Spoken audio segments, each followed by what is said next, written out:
kedua yaitu ada klasifikasi jaringan komputer. Yang ketiga adalah topologi jaringan. Yang keempat, aspek teknis jaringan komputer. Dan yang kelima adalah manfaat informasi dalam jaringan komputer.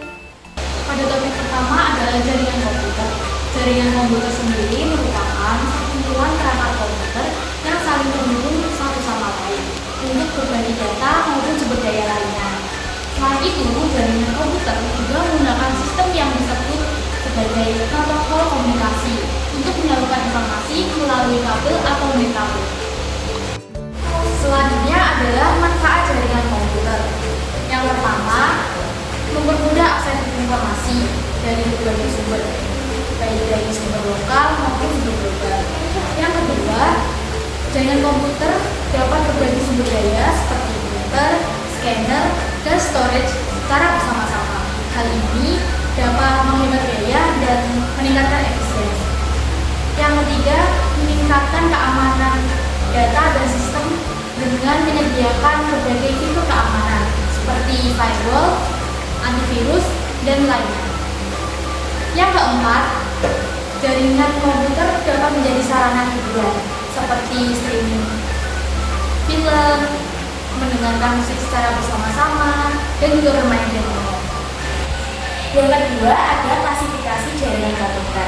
Klasifikasi jaringan komputer ini dibagi menjadi 5. Yang pertama ada PAN atau Personal Area Network, yaitu sebuah jaringan yang berfungsi untuk berkomunikasi antara komputer dengan perangkat lainnya. Perangkat lainnya ini bisa meliputi yang pertama handphone, yang kedua printer, yang ketiga scanner, dan lain sebagainya. Yang kedua adalah atau Local Area Network. LAN ini jaringan yang menghubungkan dua perangkat komputer atau lebih dalam cakupan area yang relatif dekat. Yang ketiga ada MAN atau Metropolitan Area Network, yaitu sebuah jaringan yang luasnya bisa mencakup satu kota dan sekitarnya. Yang keempat ada WAN atau Wide Area Network. Jaringan komputer ini mencakup wilayah yang luas, seperti jaringan komputer antar kota atau antar negara. Nah, LAN dan juga WAN ini jika digabungkan akan menghasilkan sebuah jaringan komputer yang baru atau biasa kita sebut sebagai internet. Internet ini merupakan cakupan dari berbagai jaringan komputer yang ada pada seluruh dunia. Aspek teknis adalah suatu kondisi yang berkaitan dengan pengerjaan pembuatan jaringan komputer mulai dari sebelum, sedang, dan setelah jaringan komputer selesai dibangun.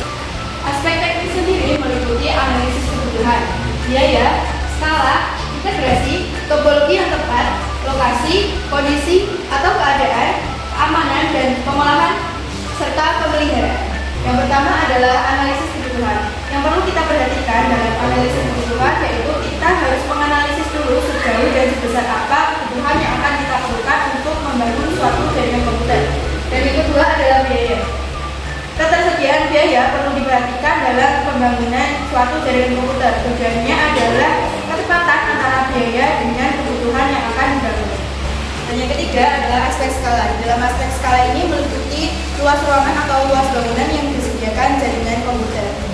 Di dalamnya juga akan meliputi keluasan pemakaiannya. Lanjut, aspek lokasi. Aspek lokasi ini meliputi posisi atau tempat jaringan komputer yang nantinya akan dibangun. Apakah jaringan itu tersedia dalam satu gedung atau antar gedung. Yang selanjutnya adalah aspek kondisi dan keadaan. Kondisi tertentu akan muncul apabila terjadi kendala atau ketidaksesuaian antara proses perencanaan, pembangunan, dan pelaksanaan di lapangan. Selanjutnya adalah aspek konfigurasi. Aspek konfigurasi merupakan aspek penting karena tujuan pembangunannya adalah agar jaringan komputer dapat berfungsi dengan baik. Yang selanjutnya adalah aspek keamanan. Aspek keamanan dari suatu jaringan komputer perlu diperhatikan baik dari segi keselamatan maupun kehilangan dari kerusakan. Aspek ini perlu diperhatikan karena terkait dengan ketahanan suatu jaringan yang dibangun.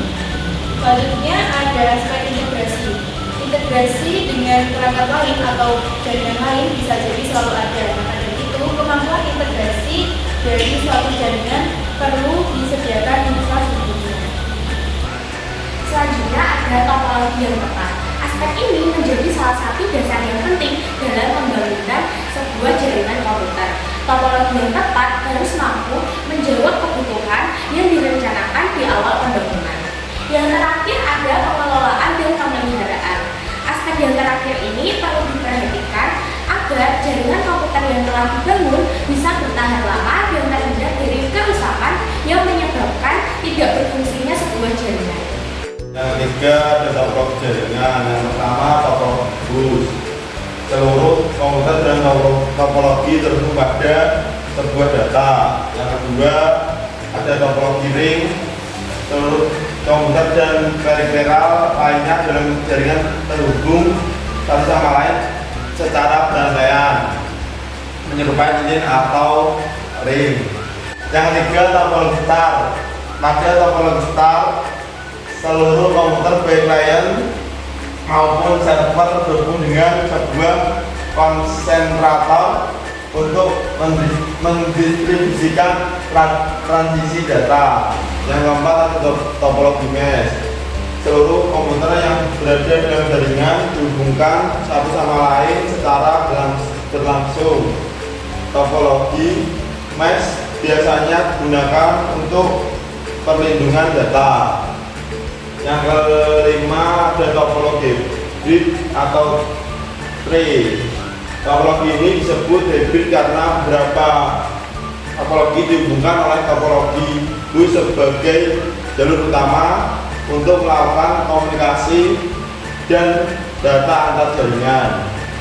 Contoh topologi bus yang ini, topologi ring yang ini, topologi star yang ini, topologi mesh yang ini, dan topologi hybrid yang ini.